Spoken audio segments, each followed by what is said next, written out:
ai unë jam I bindur që është I vetëdijshëm që është në pozitën më të mirë të mundshme që ai ka përcjell ndonjëherë. Aktualisht si thua, kryetari I PD-s, ata deputetët që kanë në kuvend, pjesën më të madhe të tyre është garda e vjetër që janë besnikët e tij të përhershëm. Dhe rrjedhimisht ai është edhe komod në këtë si pozitë, pra në pozitën e opozitarit të përhershëm, le të themi, që do vej aty do denoncoj gjoja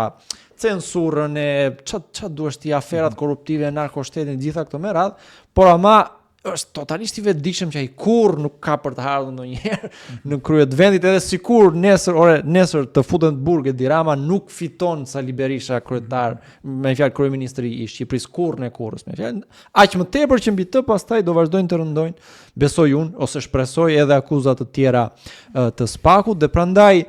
mua më duket sikur pikërisht me këtë çështjen e marrëveshjes ose nxitimin e madh që kanë për të bërë ndryshime kushtetuese, për të cilat ata dy duket se po bien në ujdi, ata para përgatisin ndryshime, siç e përmendët I pak më parë, që do ta vështirësojnë, le të themin, punën e gjykatës speciale dhe të Spakut.